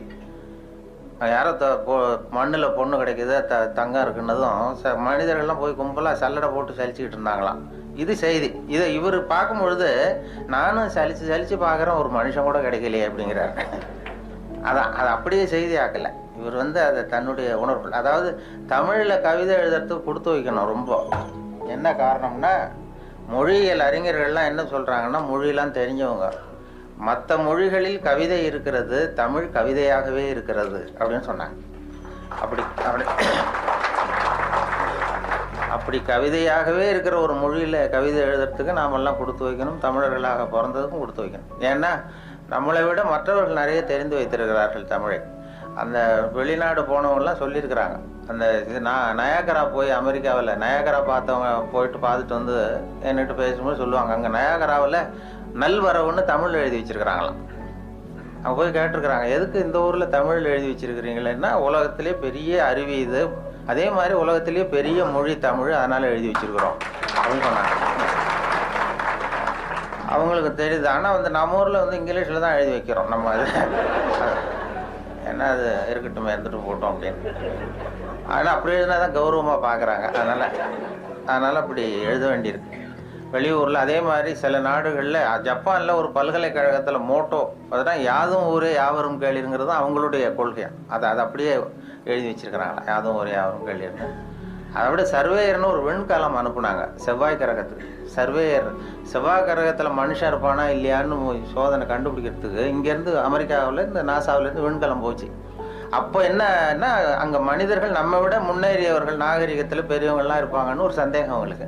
அப்படி இருந்தால் அவங்க எந்த மொழியில் பேசுவாங்க, அவங்களுக்கு எந்த மொழி புரிஞ்சிருக்கும் அப்படிங்கிறது ஒரு யூகத்தில் சில பதிவு செய்யப்பட்ட பேச்சுக்களை இங்கேருந்து அனுப்பலாம். இதில் ஏதாவது ஒரு மொழி புரிஞ்சுக்கிட்டு அவன் ஏதாவது பதில் சிக்னல் வரும். அங்கே இருக்கிறவங்க நம்ம விட மேலே முன்னேறியவர்களாக இருப்பாங்கன்னு சொல்லி, அப்படி சர்வேயரில் இங்கேருந்து விஞ்ஞானிகள், நாசா விஞ்ஞானிகள் பதிவு செய்த அனுப்பிய மொழிகளில் தமிழும் ஒன்று. ஏன்னா இது புரிந்தவர்கள் அங்கே யாராவது இருப்பாங்கன்னு அவங்களே எதிர்பார்த்தாங்க. ஏன்னா அவ்வளோ பழமையான மொழிங்கிறதுனால. அதே மாதிரி இயேசுவனுடைய வழிபாட்டு கொள்கைகள் 10 கட்டளைகள் அந்த ஒலிவ மலையில் 10 மொழிகளில் கல்வெட்டு மலையில் பொறிக்கப்பட்டிருக்கு. அதில் தமிழ் மொழியிலும் பொறித்திருக்கிறார்கள். இப்படிலாம் கேள்விப்படும்பொழுது அது பொறிக்க வேண்டிய இடத்துல நம்ம ஊரில் பொறிக்கலையேங்கிறது தான் கவலை. அப்படி நிறைய கேள்விப்படுகிறோம் அதை பற்றி. அப்படிப்பட்ட தமிழில் கவிதை எழுதுகிறதுக்கு அவர் கொடுத்து வச்சிருக்காரு. அவருக்கும் அதை அவங்க அம்மையார் சொன்னாங்க, அவங்க எல்லாருடைய வெற்றிக்கும் ஒரு காரணம் பின்னாடி ஒரு பெண்மணி தான் பின்னாடி இருப்பாங்கன்னா அவருடைய வெற்றிக்கு அவருடைய மனைவி தான் காரணம் அப்படின்னு சொன்னாங்க. அது வாஸ்தவம் தான். நான் என்னுடைய வெற்றிக்கு கூட என்னுடைய மனைவி தான் காரணம். ஏன்னா நான் முக்கியமான விஷயம் எழுதும் பொழுதெல்லாம் அவங்க பிறந்த வீட்டுக்கு போயிடுவாங்க. ஏதோ ஒரு வகையில் எப்படியோ ஒரு வகையில் உதவி பண்ணுறது தானே, அதுவும் ஒரு உதவி தான். அதாமல் செய்யாமல் செய்கிற உதவி. அதனால் அவர்களை இந்த நிலைமையிலும் நான் ரொம்ப நன்றியோடு நினைத்து கொள்ளுகிறேன். நான் 2 நண்பர்கள் நாங்கள் ஊர் சுற்றி பார்க்கறதுக்காக வந்தோம். உங்கள் ஊர் அழகை பார்க்கறதுக்காக வந்தவர்கள். அதே நேரத்தில் இப்படி ஒரு வாய்ப்பு அன்பழகன் அவர்களையும் சந்திக்கிறவர்கள். அவரும் ரொம்ப அழகானவருங்கிறது அப்புறம் தான் தெரிஞ்சது. ஊர் மட்டும் இல்லை, அவரும். அதில் என்ன பொறாமைன்னா அவருக்கும் 60 வயசு, எனக்கும் 60 வயசு. என்னன்னா யாரும் அதனால் நான் வரும்பொழுது அவர் பக்கத்தில் உட்காந்துடக்கூடாதுன்னு நினச்சிக்கிட்டே வந்தேன். ஏன்னா அவர் பக்கத்தில் நான் உட்காந்தா எனக்கு ரொம்ப வயசானது மாதிரி தெரியுது. நல்ல வேலையாக என்னை தனியாக கொண்டு போய் அங்கே உட்கார வச்சது ரொம்ப மகிழ்ச்சி. அவர் நேற்று வரும்பொழுதே நானும் நண்பர்கள் 2 பேரோடு வந்தேன். இப்போ பொறியாளர் ஞானசுந்தரம் அவர்கள் தமிழகத்தினுடைய தலைமை பொறியாளராக இருந்து ஓய்வு பெற்ற வீரபத்திரன் என்கிற அண்ணாச்சி அவர் வந்திருக்கிறார். 3 பேர் வந்தோம். அவர்கிட்ட அதான் கேட்டேன், என்னாச்சு இவருக்கு 60 வயசுன்னா நம்பவே முடியலையே அப்படின்னு சொல்லி நாங்கள் பேசிக்கிட்டோம். அவர் பார்த்ததும் இருக்கும் அண்ணாச்சி, அது நம்மளை ஒப்பிட்டு பார்க்காதீங்க, அது அவர் இப்படித்தான் பாருங்க, நம்மளை கம்பேர் பண்ணி பார்த்தா சந்தேகமாக தான் இருக்கு, அதை பார்க்க வேண்டாம்னு சொன்னார். அப்புறம் இன்னைக்கு பார்த்தோம் இன்னும் ஒரு 5 குறைஞ்சிட்டுது வயசு அப்படின்னு. நேற்று பார்த்ததை விட இன்னும் ஒரு 5 வயசு குறைஞ்சிட்டுதே அப்படிங்கிறது மாதிரி பேசிக்கிட்டோம் நாங்கள். அது ரொம்ப அபூர்வம், அழகாக. அதை மனசு சுத்தமாக விட்டு அழகாக இருந்தால் தான் முகம் அழகாக இருக்கும். அது உள்ளத்தில் இருக்கிறது தான் மனசில் வரும். அந்த தெளிவான சிந்தனை, அந்த சிரிப்பு அவர் பார்த்தார். ஏன்னா வயசு குறையறதுக்கு எனக்கு சந்தேகம், எப்படி ஒரு குறைஞ்சிது நேற்றை விடனா வயசு குறையறதுக்கு இது வரைக்கும் யாரும் மாத்திரை கண்டுபிடிக்கல, மாத்திரை கத்திர சாப்பிடுவாரோ அப்படின்னாரு. இன்றைக்கு முக்கியமான தகவல் நான் தாமதமாக வந்தது தான். இருந்தாலும் இந்த இன்று ஒரு தகவல் என்கிற நிகழ்ச்சி வானொலியில் 14 ஆண்டுகள் சென்னை வானொலியில் ஒலிபரப்பானது, இடைவிடாமல் நாள்தோறும் 14 ஆண்டுகள் தொடர்ந்து ஒலிபரப்பானதுக்கு காரணம் என்னை வேறு எந்த நிலையத்துக்கும் மாற்றாமல் இருந்தது தான் காரணம். அது தினம் காலையில் ஒரு 5 நிமிஷங்களுக்கு சொன்னோம். அது தொடங்கியதே ஒரு வேடிக்கையான விஷயம். நான் கேன்டீனில் சாப்பிட்டுக்கிட்டு இருக்கும்பொழுது சக ஊழியர்கள்ட்ட பேசிக்கிட்டு இருந்தேன். நீங்கள் இனிமேல் ரேடியோவில் ரொம்ப சிரமப்பட்டு நிகழ்ச்சிகள் தயார் பண்ண வேண்டாம், ஏன்னா தொலைக்காட்சி வந்து விட்டது, அதனால் எல்லோரும் அதை தான் பார்க்க போகிறாங்க, நாம் ஒன்றும் அதிகமாக சிரமப்பட வேண்டியதில்லைன்னு சொல்லிகிட்டு இருந்த வேடிக்கையாக. இது எங்களுடைய இயக்குனர் காதுக்கு போயிட்டுது. உடனே அவர் கூப்பிட்டு இது மாதிரி பேசிக்கிட்டு இருந்தியாமேன்னாரு. ஆமாம் சார்ண்ணே, நாளையிலேருந்து உனக்கு 5 நிமிஷம் காலையில் ஒரு நேரத்தை ஒதுக்கி தர்றோம், ஜனங்களுக்கு உபயோகமான விஷயத்தை சொல்லு அப்படின்னு சொல்லி என்கிட்ட ஒதுக்கி கொடுத்தார். இந்த தவளை தன் வாயால் கேடும்னு சொல்கிறாங்கல்ல, அது மாதிரி அந்த கேண்டீனில் பேச போய் அவர் சொன்னேன். அவர் ஆரம்பிக்கும் பொழுதே இன்று ஒரு தகவல்னு ஆரம்பிக்கலாம், தினம் ஒரு 5 நிமிஷம் பேசினார். சார், இது நான் ஏற்கனவே விவசாய ஒலிபரப்பினுடைய பொறுப்பாளராக இருக்கிறேன், விவசாய நிகழ்ச்சிகளுடைய ஒலிபரப்பு பொறுப்பாளர். அதையும் பார்த்துக்கிட்டு இன்று ஒரு தகவலையும் சொல்கிறதுங்கிறது சிரமமாக இருக்கும். அதனால் ஒரு வாரம் ஒரு நேரம்னு வைத்துக்கொள்ளலாம்னு சொன்னேன், வாரத்துக்கு ஒரு நிகழ்ச்சியாக. இல்லை நீயே சொல்ல வேண்டாம், தொடர்ந்து 1 மாதம் சொன்னால் போதும், அடுத்த மாதத்துக்கு வேறொரு பொறுப்பாளரை நியமிச்சுடலாம் அப்படின்னு சொல்லி தான் அவர் என்கிட்ட அந்த பொறுப்பை படித்தார். 1988 ஜூலை 1 தேதி இதை தொடங்கணும். ஜூலை 30 இந்த கடைசி நேரத்தில் போய் இயக்குனர்கிட்ட சொன்னேன், என்னுடைய கடமை முடிஞ்சது, வேறு அடுத்தவரை ஏற்பாடு பண்ணுங்கன்னு சொல்லி. அப்போ ஐயோ அதை நான் மறந்துட்டேன், திடீர்னு இப்போ இன்றைக்கி நாளைக்கு வேறு ஒருத்தட்ட ஒப்படைச்சோம்னா அவர் சிரமப்படுவார், அதனால் இந்த ஆகஸ்ட் மாதமும் நீயே சொல்லிட்டு வா, செப்டம்பரில் மாற்றிக்கலாம்னு சொல்லி சொன்னார். நான் ஆகஸ்ட் 15 போய் சொல்ல ஆரம்பித்தேன், சார் எங்களுக்கு சுதந்திரம் கொடுங்க, எனக்கு சுதந்திரம் கொடுங்கன்னு. அவர் என்ன பண்ணார், சரி. அப்போ அந்த கடைசியில் ஒரு நாள் கூப்பிட்டார், 28ஆம் தேதி வாக்கில் கூப்பிட்டு டிஃபன்லாம் வாங்கி கொடுத்தார், சிற்றுண்டிலாம் வாங்கி கொடுத்தார். ஒரு இயக்குனர் ஊழியருக்கு வாங்கி கொடுக்குறது ரொம்ப ஆச்சரியம். எதுக்கு இப்படிலாம் வாங்கி கொடுக்குறார் அப்படின்னு சொல்லி நான் யோசிச்சுக்கிட்டு இருந்தேன். இது நான் வெளியில் போகிற இடமெல்லாம் இது நிகழ்ச்சி நல்லா இருக்குன்னு சொல்லிட்டு இருக்கிறாங்க, அதனால் நீயே இதை தொடர்ந்து பண்ணால் நல்லாயிருக்கும் அப்படின்னு சொல்லி அதை தொடர்றதுக்காக அந்த 2 வடை ஒரு டீ வாங்கி கொடுத்தார். அந்த 2 வடைக்கும் டீக்கும் நன்றி உள்ளவனாக இது வரைக்கும் ஒரு 14 ஆண்டுகள் சொல்லிகிட்டு இருக்கேன். அது வேண்டாம்னு சொல்கிறப்ப நிறுத்திக்கலாம்னு அவர் சொன்னார். தொடர்ந்து சொல்கிறது சிரமமாக இருக்கும்னா, இல்லை நீ எப்போ வேண்டான்னு சொல்கிறேன் அப்போ நிறுத்திக்குவோம் அப்படின்னார். நான் வேண்டான்னு சொல்கிற கட்டத்துக்கு வரும்பொழுது அவர் டிரான்ஸ்ஃபர் ஆகி போயிட்டார். அதனால் அதையும் சொல்ல முடியல. 14 ஆண்டுகள் இது ஆரம்பத்தில் எனக்கு சுமையாக தெரிஞ்சுது. ஏன்னா ஒரே நிகழ்ச்சியை தினந்தோறும் சொல்ல வேண்டிய கட்டாயம் இருக்கேன்னு. அப்புறம் அது சுகமாக போச்சு, ஏன்னா அது பழக்கப்பட்டு போச்சு. அதுக்கிடையில் இந்த பார்வையற்றவர்கள்லாம் வந்து என்னை தேடி வர ஆரம்பித்தார்கள். பார்வை இல்லாதவர்கள்லாம் வந்து என்னை தேடி வந்து அது யார் இன்று ஒரு தகவல் சொல்கிறவர்னு அப்படி தடவி பார்க்குறது, முகத்தை தடவி பார்க்குறது, அப்படி ஒரு ஆர்வம் அவங்களுக்கு. என்னன்னு கேட்டால், எங்களுக்கு பல புத்தகங்களை படிக்கிறதுக்கு நேரம் இல்லை, நீங்கள் எங்களுக்காக பல புத்தகங்களை நீங்களே படிச்சுட்டு எங்களுக்கு சொல்கிறீங்க, அதனால் இதை நிறுத்திடாதீங்க சார், தொடர்ந்து இது நடத்தணும்னு சொல்லி அவர்கள் தான் எனக்கு ஊக்கம் கொடுத்தவர்கள். அதனால் ஒரு ஊக்கமும் வந்துட்டது, இதை விடக்கூடாதுன்னு சொல்லி தொடர்ந்து அதை உற்சாகத்தோடு செய்ய ஆரம்பிச்சிட்டேன். இப்போ எனக்கு பிடிச்ச தகவல், ஒரு இது மாதிரி ஒரு பேட்டியில் தான் என்னை கேட்டார்கள். ஒரு அங்கே இப்போ சென்னையில் வந்து இந்த இப்போ நையாண்டி தர்பார், அரிகிரி அசம்பிளின்னு அந்த வேடிக்கையான நிகழ்ச்சிகள் இருக்கு இல்லையா, அப்போது அந்த அரிகிரி அசம்பிளி நீங்கள் நேயர்கள் இந்த 2 பேர் வந்து நம்மளை எப்படி கிண்டல் பண்ணிக்கிட்டே இருப்பாங்க, ஏதாவது பதில் சொல்லிகிட்டே இருக்கணும்.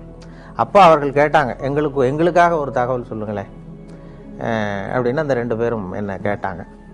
அப்போ சொன்னேன், அந்த தகவல் வேணா இப்போ சொல்கிறேன். அது என்னென்னா, ஒரு ஊரில் திடீர்னு ஒருத்தருக்கு 2 பேருக்கு ஏதோ தலைவலி. அவர் மருத்துவமனைக்கு வந்திருக்கிறாங்க 2 பேரும். டாக்டர், எங்களுக்கு வந்து தலை வலிக்குது, என்னென்னு பாருங்கள் அப்படின்னு சொல்லி கேட்டாங்க. டாக்டர் சோதனை பண்ணி பார்த்ததும் மூளையில் கோளாறு இருக்குது, அதனால் அதை பிரித்து எடுத்து சரியாக மறுபடியும் சரி பண்ணி பொருத்தணும், அதனால் உங்கள் 2 பேரும் இங்கே அட்மிட் பண்ணுறேன்னு சொல்லி அங்கேயே படுக்க வச்சு அந்த 2 பேருடைய தலையை திறந்து மூளையை தனியாக எடுத்து கொண்டு போயிட்டார். லேபரேட்டரி கொண்டு போனார், பரிசோதனை சாலை கொண்டு போய் அதில் சிகிச்சையெல்லாம் பண்ணி மறுபடியும் கொண்டு வந்து இதில் பொருத்திடுறேன்னு எடுத்துகிட்டு போயிட்டார். எல்லாம் சரி பண்ணி கொண்டு வந்து பார்த்தா அந்த 2 பேருமே காணும். இந்த வெறும் தலையோடு இருந்தாங்கல்ல, எங்கேயும் ஆளே காணும். ஐயோ, அந்த 2 பேரும் என்ன ஆச்சுன்னு சொல்லி அந்த 2 மூளையும் சரி செய்த மூளையை இது ஃப்ரிட்ஜில் வச்சுட்டார், குளிர்சாதன பெட்டியில் வச்சு அவங்க எப்போவாவது கண்டுபிடிச்சி அவங்களுக்கு பொருத்தி விடணும்னு சொல்லி வச்சுட்டார். அவங்கள தேடிக்கிட்டு இருக்கிறார், ஆளை காணுமே, நம்ம ஆஸ்பத்திரி வந்து 2 பேர் இந்த வெறும் தலையோடு ஓட்டானேன்னு சொல்லி. ரொம்ப நாள் கழித்து, ஒரு 6-7 மாதம் கழித்து அவங்கள ஒரு கடத்தரில் 2 பேர் பிடிச்சிட்டாரு. இவரே டாக்டரே போய் பிடிச்சிட்டாரு. இங்கே வாங்கப்பா, உங்களை எவ்வளோ நாளாக எங்கே தேடிகிட்டு இருக்கிறோம், உங்கள் மூளை 2 அங்கே பத்திரப்படுத்தி வச்சுருக்கிறேன், இந்த 6 மாதமாக என்ன பண்ணிக்கிட்டு இருந்தீங்க அப்படின்னு கேட்டார். அப்போ அவங்க சொன்னாங்க, அரிகிரி அசம்பிளி நடத்திக்கிட்டு இருந்தோம் சார் அப்படின்னு சொன்னாங்கன்னு சொன்னேன். அதோட நிகழ்ச்சியை முடிச்சுக்கிட்டாங்க அவங்க. மறுபடியும் என்ன கேள்வி கேட்கல. இல்லை, அது மனப்பாடம் எனக்கு படிக்கிற காலத்துலேருந்தே சரியாக வராது, அதனால தான் பலமுறை ஃபெயிலாக இருக்கிறேன் தேர்வில். இது இப்போ வானொலி சாதனம் எனக்கு ரொம்ப பொருத்தமாக இருந்தது. எழுதி வச்சுக்கிட்டு தான் படிக்கிறது வழக்கம். எழுதுறது அப்படியே படிக்கிறது இல்லை, வரிக்கு வரி, கொஞ்சம் அந்த பேச்சு வழக்குக்கு மாற்றிக்கிறது வழக்கம். அதனால் வானொலி வந்து எனக்கு அதுதான் என்னுடைய பலமாக இருந்தது. ரொம்ப காலம் வரைக்கும், ஒரு 7-8 வருஷம் இன்று ஒரு தகவல் சொல்லுகிற வரைக்கும் என்னுடைய முகம் வெளியில் தெரியாது, இப்போ தெரியாது, யார் சொல்கிறாங்கங்கிறது தெரியாது. அதனால் இப்போ பேருந்துகள்லேயும் யாராவது இதை பற்றி பேசிக்கிட்டு போகிறத நான் காதில் கேட்டிருக்கிறேன். அப்படி அதனால் எனக்கு முகம் தெரியாத வரைக்கும் எனக்கு கொஞ்சம் பலமாக இருந்தது. தினசரி இப்போ எங்கள் வானொலி நிலையத்தில், சென்னை வானொலிக்கு யாராவது ஒரு 10 பேராவது வருவார்கள் தேடி வர்றது. அந்த அங்கே உள்ள இது சுற்றுலா வர்றவங்க வானொலி நிலையத்துக்கும் வருவார்கள். அப்படி வரும்பொழுது இந்த இன்று ஒரு தகவல் சொல்கிறவர் யார், அவர் முகத்தை பார்க்கணும்னு வருவாங்க. அப்படி தினம் 10 பேராவது வந்து முகத்தை பார்க்கணும்னு சொல்லி பார்த்துட்டு போகிறது உண்டு. அதில் என்ன ஒரு அதிசயம்னா, ஒரு தடவை வர்றவங்க அடுத்த தடவை வர்றதில்லை. அதனால் அது ஒரு என்னுடைய யாராவது திரும்பி வருவாங்களான்னு பார்க்குறது உண்டு, வர்றதில்லை. அதனால் நமக்கு முகத்தை காட்டாமல் இருக்கிற வரைக்கும் தான் மரியாதை அப்படிங்கிறது மாதிரி வச்சுருந்தேன். அவசியமாக என்ன ஆகிட்டுன்னா, ஒரு கட்டத்தில் ஒரு கட்டாயமாக சில தொலைக்காட்சிகள் வர வேண்டிய சூழ்நிலை வந்தது. அதுக்கு பிறகு என்னை தேடி வருகிறவர்களுடைய எண்ணிக்கையும் குறைஞ்சிட்டது. அதாவது நானே இளம் வயதில் மயில்வாகனனுடைய ரசிகன். மயில்வாகனம்ங்கிற அவர் அந்த இலங்கை வானொலி தான் கேட்டுக்கிட்டு இருப்போம், அறிவிப்பாளரை கேட்டுக்கிட்டு இருப்போம். நான் சின்ன பையனாக இருக்கும் பொழுது வானொலியில் தினம் அதை வச்சு, அப்போ பெரிய பெட்டி, இப்படி சின்ன பெட்டிலாம் இருக்காது. எங்கள் வீட்டுக்கு தான், எங்கள் கிராமத்துக்கே முதல் தடவையாக அந்த வானொலி பெட்டி வந்தது. அதை ரொம்ப பத்திரமாக ஒரு அறையில் பூட்டி வச்சு அதுக்கு ஒரு பூட்டு போட்டு தினம் மாலையில் கேட்போம். இலங்கை வானொலி தான் கேட்குறது. அப்போ மயில்வாகனுடைய குரல் எங்களுக்கு இளைஞர்களுக்கு நிறைய பேருக்கு பிடித்தம். நாங்கள் நேயர் விருப்பம்லாம் எழுதி போடுவோம், எங்களுக்கு பிடித்த பாடல்களை ஒளிபரப்புங்கள்னு சொல்லி அதெல்லாம் எழுதி போட்டிருக்கிறது உண்டு. அவர்கள் சொல்கிறது அதில் அதுதான் இப்போ ஒலிபரப்புக்கு ஒரு ஒலிபரப்பு எப்படி இருக்கணுமோ அப்படி இருந்தது இலங்கை வானொலிங்கிறது தான் உண்மை. இந்திய வானொலியில் கொஞ்சம் அந்த செயற்கைத்தனங்கள் அதிகம் அது இருந்தது. அப்புறம் இப்போ காலப்போக்கில் இப்போ நாங்கள் மாற்றிட்டோம், ரொம்ப இயல்பாக பேசுகிற பழக்கத்துக்கு வந்துட்டோம். அதனால் இலங்கை அறிவிப்பாளர்கள் எனக்கு இப்போ நேரடி பரிச்சயம் பிஹெச் அப்துல் ஹமீது என்னை நேரடியாக சந்திக்க வைத்தார்கள் ஒரு தொலைக்காட்சி நிகழ்ச்சிக்கு. முதல் மரியாதைன்னு ஒரு நிகழ்ச்சி தொடங்கி அந்த இந்திய தொலைக்காட்சியில் என்னையும் பிஹெச் அப்துல் ஹமீதையும் சந்தித்து 1 மணி நேர நிகழ்ச்சி 2 பேரையும் உரையாட வைத்து எடுத்தார்கள். அப்போது இது போன்ற கருத்துக்களை பரிமாறிக்கிட்டோம். அதனால் இலங்கை வானொலி அறிவிப்புங்கிறது ரொம்ப இயல்பானதுங்கிறது உண்மை. இப்போ எங்களுக்கு என்னென்னா அந்த இப்போ வானொலியில் 3 விதமாக குரலை பயன்படுத்த சொல்லி பயிற்சி கொடுத்துருக்கிறார்கள். வானொலியில் குரலை மட்டுமே உபயோகப்படுத்துகிறவர்கள் 3 விதமாக பண்ணலாம்னு சொல்லி, அதாவது ஒன்று அறிவிப்பு, விவரிப்பு, நடிப்புன்னு சொல்கிறது, அனௌன்ஸ்மெண்ட், ஆக்டிங், நடுவில் நேரேஷன் அப்படின்னு சொல்லி பிரித்து கொடுத்துருக்குறாங்க. அறிவிப்புன்னு வரும்பொழுது ஒன்றை அறிவிக்கும் பொழுது என்னுடைய அபிப்பிராயம் என்னங்கிறது தெரியக்கூடாது. ஒரு அறிவிப்பாளருடைய தகப்பனார் அமைச்சர்னு வைங்களேன், அந்த அமைச்சர் அன்று காலையில் கொல்லப்பட்டிருக்கிறார்னு வச்சுக்கோங்க, சுட்டு கொல்லப்பட்டார். அந்த செய்தியை அந்த அமைச்சருடைய மகன் அறிவிப்பாளராக இருந்து வாசிக்கிறார். அவர் அழக்கூடாது, அதாவது சுட்டு கொல்லப்பட்டு தன்னுடைய தந்தைங்கிற உணர்வு ஒரு முகத்தில் தெரியக்கூடாது. அந்த அறிவிப்பில் தன்னுடைய ஈடுபாடு, தன்னுடைய அபிப்பிராயம், அல்லது 2 நாடுகளுக்கு இடையே போர், அதை பற்றி அறிவிக்கிறோம், நாம் எந்த நாட்டுக்கு சார்போ அல்லது அதுக்கு ஆதரவாளனா இல்லையா அப்படிங்கிறது தெரியக்கூடாது. இப்போது பீகாரில் வெள்ளம்னு படிக்கிறோம், வெள்ளம் வந்துட்டுதேங்கிறது நம்ம அழுதுகிட்டே படிக்கக்கூடாது. விவசாய அறிவிப்பில் ஒரு பூச்சி விழுந்துட்டுது, அந்த பூச்சிக்கு பாதிப்பு அதிகமாக இருக்குங்கிறதுனால நம்ம சோகத்தை காட்டக்கூடாது. இது அறிவிப்பில் உள்ளது. நடிப்பில் நானாக இருக்கிறது இல்லை, கம்ப்ளீட்டாக நான் வீரபாண்டிய கட்டபொம்மன்னா அது கட்டபொம்மனாகவே மாறிடுறோம். இது 2க்கும் இடைப்பட்டது விவரிப்புங்கிற இதில் கொண்டு வராங்க. விவரிப்பு என்னென்னா இப்போ கிரிக்கெட் கமெண்ட்ரி, அப்போ லேசாக உற்சாகத்தை காட்டலாம் ஒரு உற்சாகமான நேரங்களில், அல்லது ஒரு பெரிய தலைவர் இறந்துட்டார், அதுக்கு நேர்முக வர்ணனை கொடுக்குறோம். இப்போ நான் எம்ஜிஆர் இறந்த பொழுது நான் நேரடி வர்ணனை கொடுத்தேன். அந்த கடைசியாக அந்த அடக்கம் பண்ணுகிற இடத்துல நான் இருந்தேன். அது மாதிரி வர்ணனை கொடுக்கும் பொழுது கொஞ்சம் அந்த சோகமும் இழையோடணும், அதில் நம்முடைய உணர்வையும் காட்டணும் இல்லையா. சுத்தமாக அறிவிப்பு மாதிரி எனக்கு அதுக்கு சம்மந்தம் இல்லைங்கிறது மாதிரி சொல்லக்கூடாது, இருக்கக்கூடாது.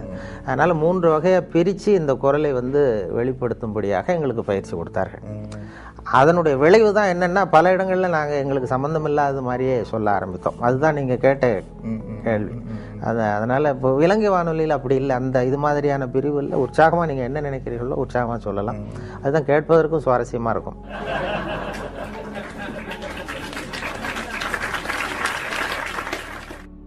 இந்த பயம் எங்களுக்கு இருந்தது ஆரம்பத்தில். ஆனால் எங்களுக்கு வருகிற விளம்பர வருவாய் குறையல.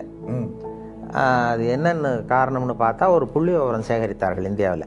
அதாவது ஊடகங்கள் எந்த அளவுக்கு மக்களை சென்று அடைகின்றனன்னு சொல்லி, பத்திரிகை, வானொலி, தொலைக்காட்சி. இதில் ரொம்ப புகழ்பெற்ற மீடியா, பாப்புலர் மீடியாங்கிறது தொலைக்காட்சி. ஆனால் அதிகமாக ரீச் ஆகிறது ரேடியோங்கிறது அந்த முடிவு. பாப்புலாரிட்டிக்கும் அதிகமாக ரீச் ஆகிறதுக்கும் என்ன சம்மந்தம் இல்லாமல் இருக்கேன்னு நீங்கள் யோசிக்கலாம். ஒரு விளம்பரத்தை தொலைக்காட்சியில் கொடுக்கும் பொழுது அந்த தொலைக்காட்சியை பார்க்கிறவர்களுக்கு அது போய் சேர்ந்துருது அந்த விளம்பரம். அதே விளம்பரத்தை ரேடியோவில் கொடுக்கும்பொழுது ரேடியோவை கேட்காதவர்களுக்கும் போய் சேருது. எப்படின்னா, ஒரு தேநீர் கடையில் தேநீர் அருந்துறதுக்காக ஒரு 10 பேர் நின்றுட்டு இருப்பாங்க. அவங்களுடைய நோக்கம் ரேடியோ கேட்கணுங்கிறது இல்லை, டீ சாப்பிடணுங்கிறது தான் நோக்கம். அவங்களை அறியாமலே ஒரு விளம்பரம் 10 பேர் காதில் விழுந்துருது. அல்லது அந்த வழியாக சைக்கிளில் போயிட்டுருக்கிற ஒருத்தர் ஏதோ ஒரு கடையில் பாடுகிற அந்த இதில் இருக்கிற விளம்பரம் போய் சேர்ந்துருது. அதனால் அதிகமாக 87% வானொலி விளம்பரங்கள் சென்று அடைகின்றனங்கிறது ஒரு புள்ளி வரும். அந்த பலத்தில் தான் இப்போ வானொலி போய்கிட்டுருக்கு. நாங்கள் அதனால தான் அந்த வானொலியினுடைய விளம்பரங்கள் வருவாய் குறையாமல் போய்கிட்டுருக்கு. அது முதல்ல நான் விவசாய ஒலிபரப்பு பிரிவில் திருநெல்வேலி வானொலி நிலையத்தில் சேர்ந்தேன். அப்போ சேர்ந்த புதுசில் ஒரு அறிவிப்பை கொடுத்து விவசாயிகளுக்கு, உழவர்களுக்கு இந்த அறிவிப்பை சொல்லுங்கள்னு எனக்கு பொறுப்பு ஒப்படைச்சாங்க. படிச்சுட்டு நான் இப்போ என்ன பண்ணேன், அதில் என்ன எழுதியிருந்ததுன்னா அதை அப்படியே படிக்க சொல்லி கொடுத்தாரு. அதில் என்ன எழுதியிருந்ததுன்னா, இப்போது திருநெல்வேலி மாவட்டம் புளியங்குடி வட்டார விவசாயிகள் கவனத்திற்கு ஒரு செய்தி. அந்த வட்டாரத்திலே நெல் பயிரில் குருத்துப்பூச்சி விழுந்திருக்கிறது. அந்த குருத்துப்பூச்சிக்கு என்ட்ரின் மருந்து அடிக்க வேண்டும். 1 மில்லி மருந்துக்கு 2 லிட்டர் தண்ணீர் வீதம், 100 மில்லி மருந்தை 200 லிட்டர் தண்ணீரில் சேர்த்து, விசை தெளிப்பான் என்றால் 60 லிட்டர் தண்ணீரிலும், கைத்தெளிப்பான் என்றால் 200 லிட்டர் கரைசலும் தெளிக்க வேண்டும் அப்படிங்கிறது அறிவிப்பு. இதை வானொலிகள் அறிவிக்கணும். அப்படியே படிக்க சொல்லி கொடுத்தார்கள். நான் என்ன சொன்னேன், அதை படிக்கும்பொழுது எனக்கு புரியறது மாதிரி பண்ணிட்டேன். புளியங்குடி வட்டார விவசாயிகளே, உங்கள் வயலில் பூச்சி விழுந்திருக்கிறதாக சொல்கிறாங்க. பூச்சிக்கு மருந்து அடிக்கணும், அது ரொம்ப அவசியம். அது எப்படி மருந்து அடிக்கணும்னா என்ட்ரின் மருந்து அடிக்கணும். ஒரு வாளி தண்ணி எடுத்து வச்சுங்க.